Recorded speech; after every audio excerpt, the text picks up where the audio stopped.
Away. intro us and then you can tell your story. Okay. Yes. So yeah, let's do our intro. Yeah. So welcome everyone. Is it okay if I do the intro? Yeah, I want you to do it. Okay. Welcome to the show. Welcome to Happy Friday or whenever you listen to this. Yes. Tea, coffee, whatever. Yeah, welcome to Unlikely Conversations. Like, this is a space where we come together and talk about things, that maybe people aren't talking about, or that we shy away from talking about in conversation.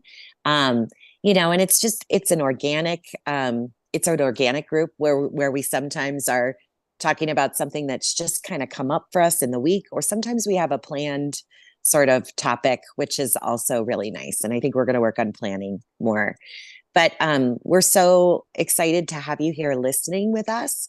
We just want to make clear that this is not a substitute for any medical or mental health treatment, that if you really do have a challenge or an issue, that it's really important to make sure that you're getting support from the right professionals. And we're not showing up in a super professional capacity here. We're just showing up as individuals to talk about, our experience and our perspectives on various topics. So yeah, is that pretty good? And I'm Genevieve. Beautiful. Love it. Beautiful. I'm Genevieve, and I'm a mom and a licensed clinical social worker, and I'm just so grateful to be a part of this group of amazing women. So I'm going to turn it over to one of them to introduce themselves. Oh, love you, lady. Well, thank you. Appreciate it. My name is Sarah, and if you've listened before, you already know who we are, so welcome to the show. I'm just going to say that. I'm here to learn. Welcome to the show. I'm welcome to the show. I'm here to learn and grow. I love it. That's welcome to the show. Welcome to the show. We're here to learn and grow. That'll be our catchphrase. Yeah, I know, right? Everybody has that catchphrase. I was thinking today, I was like, this podcast is really like the favorite part of my week. I just love being here.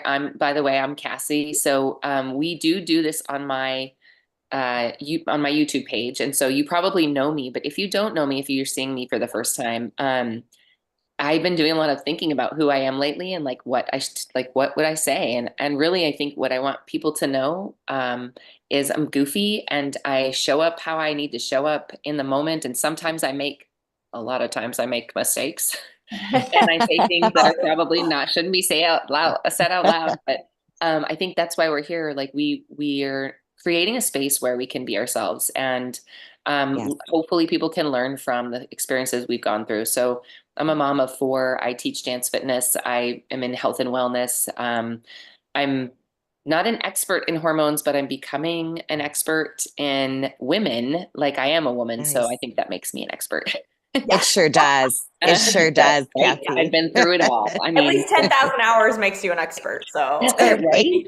I was listening to 2X. I don't want to get off topic, but I was listening to 10X is easier than 2X, and they were saying that there's a difference between mastery of how did he word it? I'll have to look it up, but he was basically talking about like there's mastery, which is the 10,000 hours. But he said, then there's mastery of your unique gift that only you can bring because you're you. And I was like, I love that because only you can do it. So on that note, I think we should go to Genevieve's story so we can come back to what we were talking about. And so Genevieve, share. We would love to hear your story this morning. Yeah. So before we started the show, we were talking about, Cassie, would you say it was like self-concept or how you give yourself value and there's like an extrinsic sort of assessment of value that is, I think, a little bit arbitrary. And then there's an intrinsic assessment of value that is more about self-love and self-acceptance and recognizing internally what you have to offer.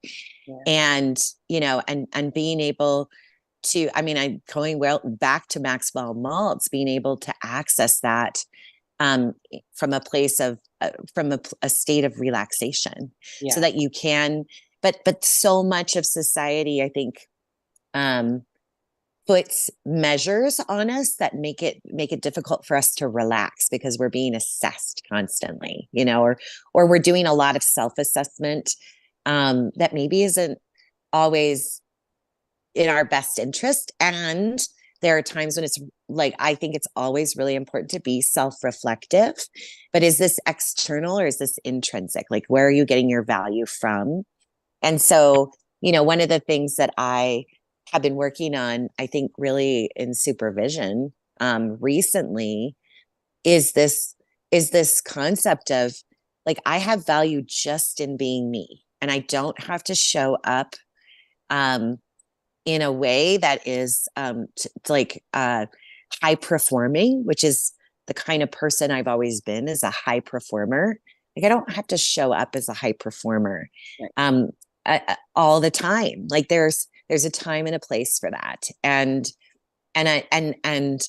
part of my big work and what's coming up in supervision is, this, how do you just relax and just be who you are and let go of the armor that you've built up around yourself to protect yourself from from your some of your early childhood experiences, right? Like, we develop these things, these compensatory strategies and these ways of showing up in the world um that aren't super connected to actually who we are, Yeah. and so I think just really like having that, like working toward and supporting your children in, or supporting our children in, understanding their value um internally without an external assessment of it, and so in talking about, sorry, I'm rambling a little bit, but No, in talk it was a good lead in, because I think it's important. Like, part of the reason we were talking this morning was we were talking about testing. Like, yes.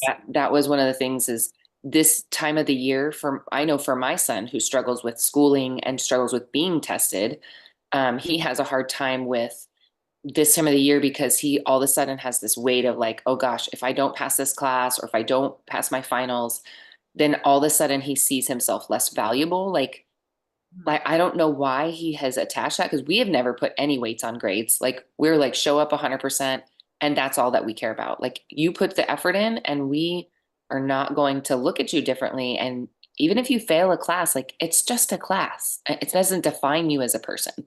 So there is a lot of weight with kids, I think, these days, in showing up and being tested. So, um, Yeah. and that's kind of where we were leading into that conversation. I know Sarah has talked about struggling with testing on the show before, and I've always tested really well, but actually, Genevieve, as you were talking about ways that we've showed up, I think that I actually show up in that way because there was a lot of weight of like, oh, she's so smart, she's so intelligent, she's going to do it. And not like my parents intentionally did this, but I think that there's an expectation, like, I am so smart, and so therefore I must prove that I'm smart by passing these tests. And so I probably did it out of acceptance, instead of like, I love to learn, but I hate taking tests. Like, I don't want anybody to test me on information. Like, just let me absorb the information. I'm really smart and I know I can absorb it. I don't want to be tested on it. Yeah. But they made a big deal about testing, and it was Absolutely. stressful. Oh yeah. Well, and I feel like too, Super stressful. even with like a fitness background, do you know how many certifications and licenses there are? And it's like, and whenever I find out that, well, I'm always kind of surprised at certain ones. They're like, there's no test at the end. I'm like, really? But then I'm like, oh my gosh, thank goodness. Because Yeah. really the true test is how you apply it in Mhm. your job. Like, Yep. and I think when I can look at it that way, I'm like, okay, this is so great. There's not this pressure with it. But there are some, group fitness and personal training, there are those tests behind it, and that stresses the Yeah. crap out of me. And it's like, so I need to like get back to a place of like calm but yeah, I'm sorry, what were you gonna say? I was just going to say, I have PTSD around when people ask me, because there were so many things that people told me about being certified and having you know, the right things to be able to show up. So now, like, when I'm talking to people, oftentimes people will say, oh, where did you go to college?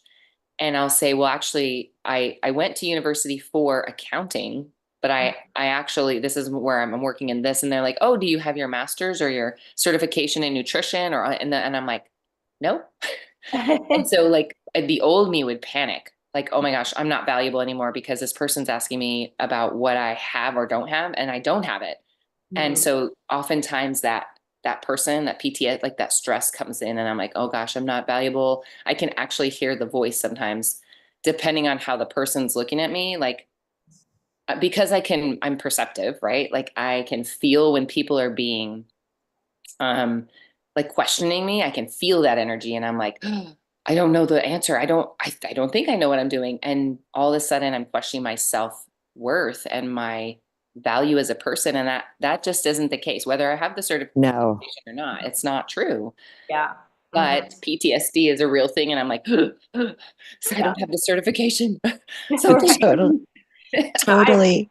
yeah, it's definitely been something. Oh, thanks, babe. He's taking out the trash. He Good usually, job. yeah, he usually does. I'm not saying it's odd that he's doing it. He's always does. For one thing, I gotta say, something with the test. Oh, so I even get that anxiety around, not knowing the right answer. Like, and this doesn't really have to do with a test, but at the same time, it does because not knowing the right answer at the right time. I'll get that with like meeting new people, and I think I've said this before, where I was with a group and I was like introducing my sister to them, and I was like, and this is my sister, and I forgot my sister's name. Like, I was like, what is happening in my brain right now? Like, it just was like, I'm not going to send you that information right now. Like, I was like, what is happening? And she's It's like, like the right thing. Stacy. And I was like, oh my gosh. I was like, this is why I don't like to be put on the spot. Like, as outgoing as I seem, it's Yeah. like, it's all in my control in this Yes. circumstance. So as soon as like it's outside of that, it can be really, full of anxiety, full of questioning yourself, full of like not performing well in the test of life, and it's like, wow, it's so true. Like how do you handle that? And I know you kind of said like coming from a space of like calmness, and Cassie had mentioned this right before we hopped on, and I was kind of curious as to, I mean, for both of you ladies, I would love to know like your techniques on how to ease yourself in those moments of stress, and how, like, what do you use, what do you think of, like, I don't know, I would love to Yeah. hear from your guys' standpoint. Yeah. So I think well, so one of the things that I was gonna say, like with the memory thing, I actually think it's a real thing with dance fitness instructors or with people who have to remember a lot of choreography. Like the amount of choreography that we have in our brains, I'm just letting you know, like you're not the only one because I have forgotten things that I'm like, I should know this information. Like my brain just completely blanks. So when I'm doing new choreography, there's actually a running joke in my class that, oh, she'll forget all the old stuff because my brain is like on new choreography and I'm like, I can't process it all. Like it's too much. So that I think that's a real thing. Mm-hmm. But for me in those moments when I'm like in panic mode, I actually have taught myself in that moment. Like, for example, I went to, I'm not going to say where I went because she might actually watch this show. But I went somewhere and she had questioned me like, oh, do you have your master's in this? Oh, do you have a PhD? Like, and I froze for a second and I was like, no, I actually just have a lot of experience. Like, and in my back of my head, I heard like, you should get the certification. Then that way people will accept you. And I was like, I am okay without it. Like, that's one of the things that I just say, I am okay without it, or I am okay as I am.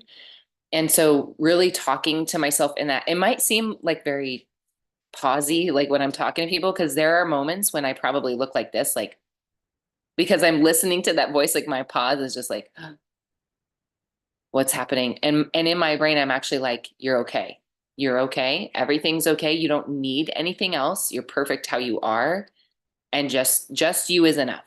And so just having that language of you're enough, I am okay, that actually has calmed that part of me enough to be able to finish the conversation. And then I do work later. When I come home, if I'm still feeling caught up in something that someone has said to me, I'll usually write it down in my journal.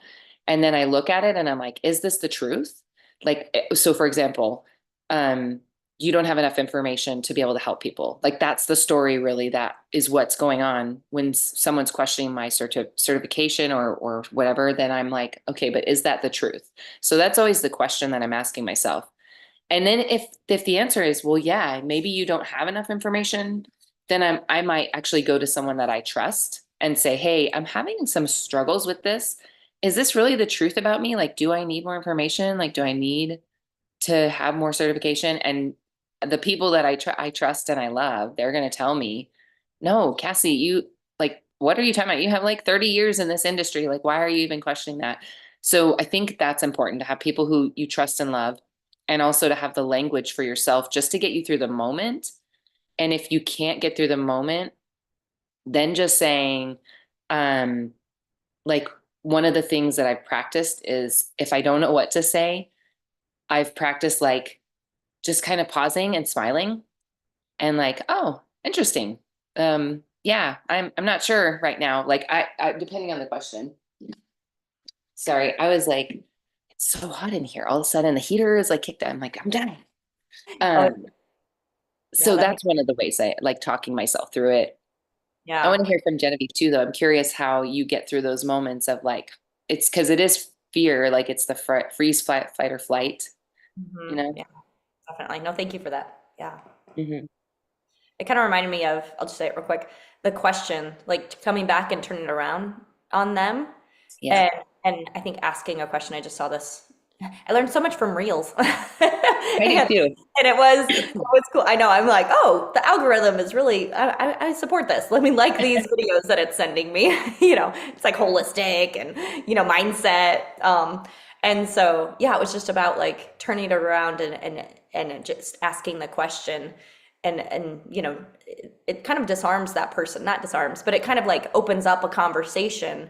Rather than having like them be the one always asking and you're answering. It's like, Yeah. okay, let's have a conversation where questions are coming from both sides. So there's more of an understanding on both sides. Mhm. And I think it really does. I heard that the person asking the question is always in charge. And I don't know if that's true or not, but it's like it's a way to have a little bit more, I mean, in a way, a little bit more control over the situation, because Yeah. if you are feeling threatened, and not just in a testing way, but in any situation, I think like that's kind of a way to kind of, have a little bit more understanding. So anyway, it just reminded me of that. Right. So thank you Well, for and I sharing. wanted to throw something in real quick before, because it was has to do with this. One thing that I taught my son the other day, actually, I saw it on a reel, and I loved it, because so often kids are like, "Oh, you don't have this, or you don't have the Jordan shoes, or you don't have the Nike, whatever, like the brand name things." And I've noticed my son becoming more self-conscious about what he looks like and how he shows up. And so I had seen this reel. She's hilarious. I'll send it to you guys. But she was talking about how she trains her daughter that in the moment when someone is saying, hey, how come you don't have a Stanley cup or whatever, like it was a cup. And she tells her daughter, to say like one girl, she did this thing with her Barbies, and she was like, the one girl is like, oh, you don't have a Stanley Cup. And her daughter is like, okay, like that's a lot of how we train our kids to say, okay, like just respond with an okay. And then if they continue with it, the lady added, what's your point? So she's like, oh, you don't have a Stanley Cup. You're not cool. And she's like, I want my daughter to say, what's your point? Like, okay, so what's your point? That, I mean, that does take the power away. Like, that's basically saying, okay, that's your opinion of me, but Mhm. what's your point? Like, oh, you don't have one. So I thought that was so beautiful. And then she said, and then the conversation can go through like, oh, well, you have a different cup and I love your cup. Oh my gosh, I'm going to ask my mom for your cup because your cup is so beautiful. And her daughter can then say, oh yeah, and I'm going to ask my mom for a Stanley cup and she may or may not get it for me, but either way, I'm going to be happy and we're going to like love each other and we're going to be empowering each other and we're going to love whatever the other person has and we're not going to judge them based on not having the brand name thing. And she's like, that's your job as a parent. Like she was like, this is our job. And so I just loved that she was giving her daughter the power. So we had that conversation that because we say, okay, that's how we end things. Like if I'm saying to my children and I'm disagree, I'll just say, okay, that's how we end it. Like They can say, okay, I can say, okay, but that's how we say, well, I think we're going to disagree on this, but okay, that's fine. You can have your opinion. But I like the, what's your point? When you're dealing with a bully or someone who's maybe judging you, oh, what's your point? Or maybe that's kind of rude to say, but but it's like, like, what is your point? You're judging me and what I'm doing. What is your point? So anyways, I want to I like kick that. it back to Genevieve. Yeah, no, I love that. It is. It's like asking the question, putting it back on the person. So I like that. Yeah.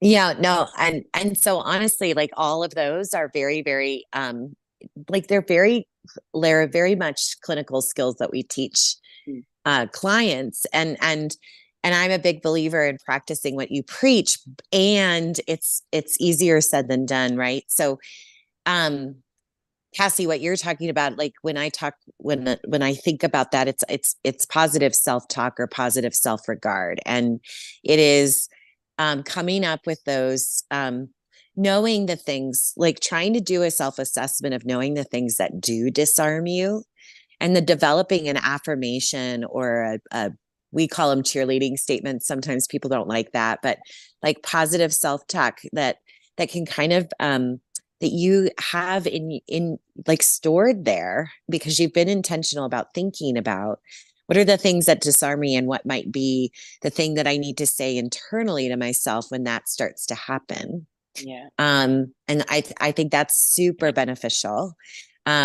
Just knowing like and a lot of times for me, I think the self-talk is, you know what, I am enough right now as I am, and so it doesn't, because a lot of times I think for me, the challenge is really, I mean, the question I've always had is, am I enough? And do I fit? And so, those are things that like when somebody is destabilizing me, like, or that they're not destabilizing me. What I should say is when somebody says something that that that I interpret as destabilizing, right? Because that nobody's really intending. I mean, some people, bullies are Yeah. intending to be, but for the most part, people aren't intending to like undermine you or unsettle you. And so it's really just having that perspective and recognizing that, like, like again, like you said, that this might be something that I need to go home and reflect on. So I'm gonna save that for later. And I love that. That's such so sweet. I'm gonna say, I Sorry. so It's no, it's funny. They all okay. It's come so in different. sweet. My husband's So blowing sweet. kisses. My one teen is like, it's so funny how they come in. And then the other one will come and he'll just hug me. He doesn't care about being on camera. That's so sweet. That's so Right. sweet. It's, Love it. Yeah. So I think it's about recognizing like you might need some space or some time to be reflective on that and see if it's something you really do. You really do need to like start to adopt and look at and maybe check and adjust.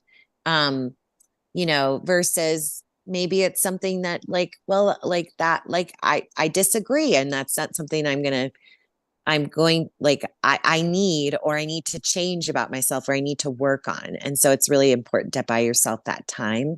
And so it's good to have strategies like, asking a question, or, I'm not sure really how I feel about that right now. And I'll get back to you on that. Like, or sometimes one of the like the question, oftentimes what I will say it to a person if I'm wanting to sort of put the question back on them, is, well, tell me more about your opinion on this. Tell me Mhm. more about your perspective. If they're like I want to know, and I'm asking lots of questions, like tell me more about where you're coming from on that. And Yeah. that's the kind of the what's your point in a Yeah. nice way, like where are you coming from on that? And Yeah. then you can get more information which you can take back to yourself later and self-assess, and so these are all excellent strategies. I think the other thing to remember is that when the brain is triggered, Mhm. it's very hard for us to access,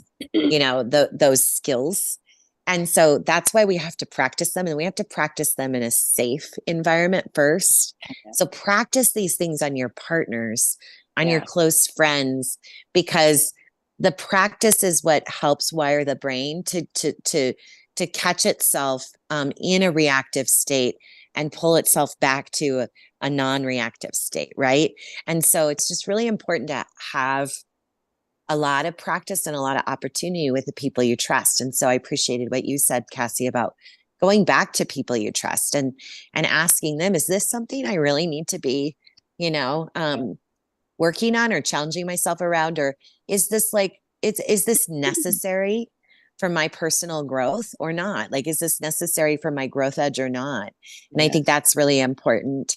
But the other thing that I think is really important is if you are one of those people who gets tripped up, that you're also practicing a lot of mindfulness, and any sort of way to keep yourself present in the moment without jumping to a place of trauma or a state of trauma is really, really helpful. And so it's like just being fully present and aware and working on those things like breathing. I do a lot of breathing. I do a lot of breath work.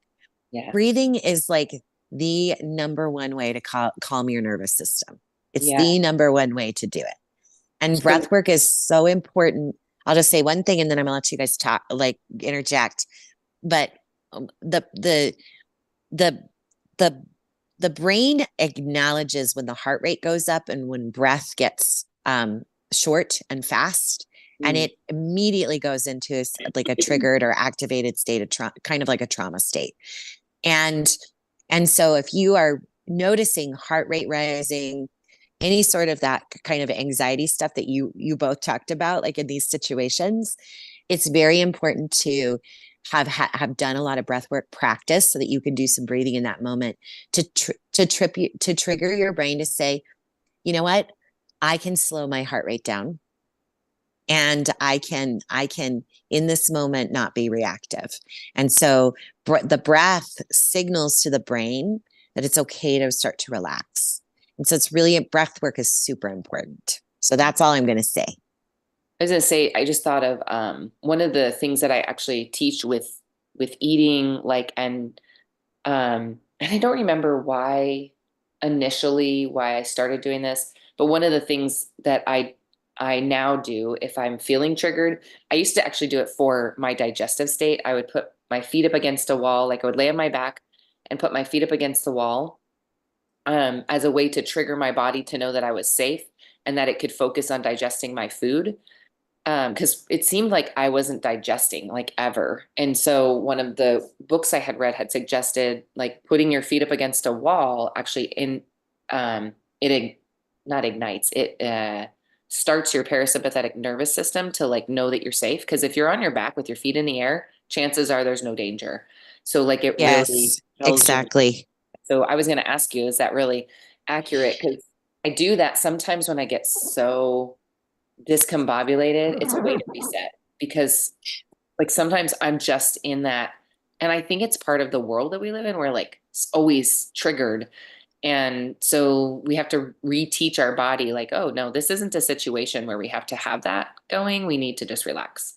And that breath work is really beautiful. I was gonna I'll send it to you guys, but my mom sent me she's reviewing her yoga stuff because she's a yoga instructor, and they were talking about the breath and how, the breath is basically the rhythm of your body. It's the rhythm of your life. And so if you can, like you said, slow it down, there's something even spiritual about your breath and connecting you back to like your original rhythm is like the best way to get back in alignment with yourself. So I love that you brought that.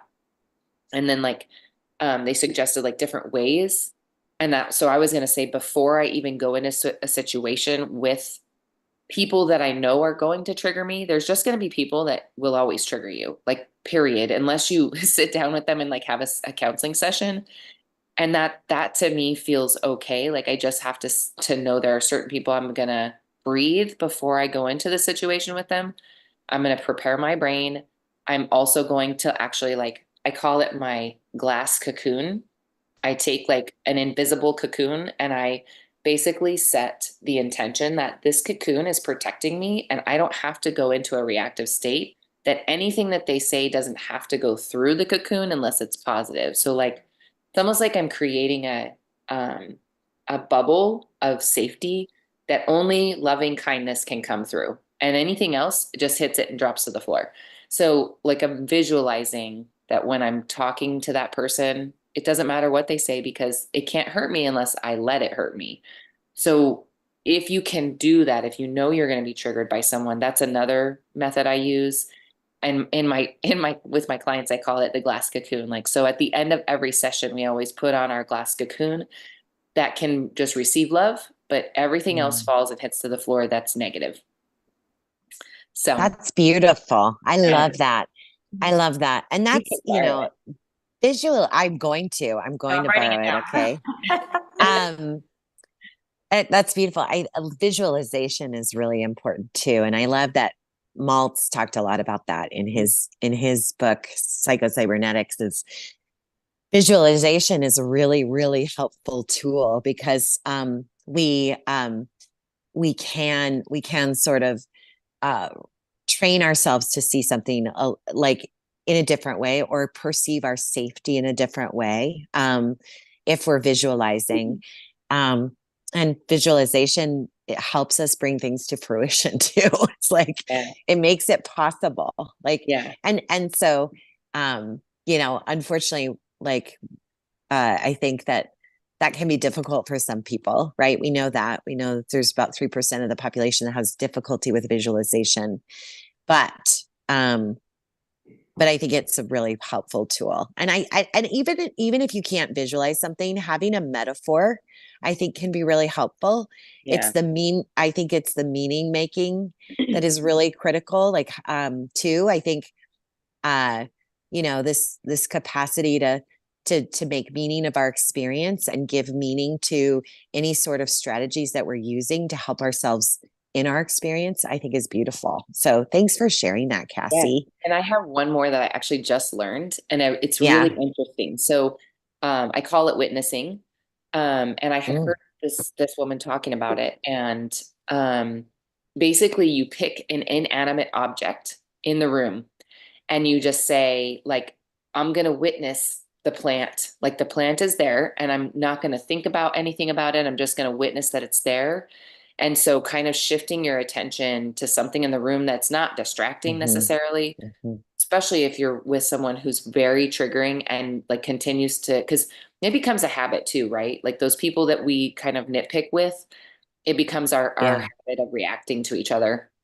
So if you can pick something in the room and just like let your reactions kind of drop off and then just witness whatever's in the room. Like, I do this with my son because we have a lot of old habits. And so I'm practicing like just being aware, or like I'll even focus on a piece of his clothing, like, his orange hoodie. Like, that's it. He's wearing an orange hoodie. Like, noticing just one thing. And then my Yeah. brain long enough that I'm distracted, then it's like, oh, wait, why was I mad? And sometimes it comes back, but sometimes it doesn't. But another thing too is like before I go into a situation, if it's a person that I know is triggered, I actually practice how I want it to go down in my head. So let's say Totally. you have someone who's like always nitpicking at you, like this person, I know we're going to go to lunch and she's always asking me, oh, how's your business going? And how is that, how is that affiliate marketing, right? Like those things that are like, then in my head, I actually show up and I don't spend a lot of time on like creating a conversation, but I'll go into my mind and sit at the table with that person and like, this person is like excited for me and then they're encouraging me. And so in my head, I'm walking through that conversation so that when I show up, my expectation of the person is not, oh God, this person's gonna belittle me and berate me. I'm showing up with a new attitude of this person's gonna see me differently today. And that doesn't always work, but most of the time it does. Like all of a sudden I'm like, well, this is weird. This person showed up in a totally different way, but it's because I expected them to show up in a different way. Hmm. So, Yeah, that's so cool. Yeah, I feel like you can have a deeper relationship when it's like you're having an expectation of positive rather than negative. mhm. Um, and I kind of experienced that with people in my own life. And it's funny that you say that because I was like, oh my gosh, it's true. Because it's almost like allowing them to come through as their best self rather than like the negative energy that you also bring. Because it's, if you're expecting bad, like Yeah. that negative energy, they're going to mirror it subconsciously, I feel like. And so it's funny that you mentioned that, because I'm like, I forget where I heard it, but at the end of the day, people are just trying to do the best they can with what they have. Like, and we don't always have the best capacity, Yes, self-awareness and good intention, because we're on a fight or flight, or certain things trigger, and you just don't know why somebody is acting a certain way, because you don't know what's happening really, in someone's life. So I think just to come at a place of like love and acceptance, and to not always feel like you have to defend yourself, to understand, like, if somebody's coming at you with a negative thought or negative action, it has everything to do with them rather than yourself.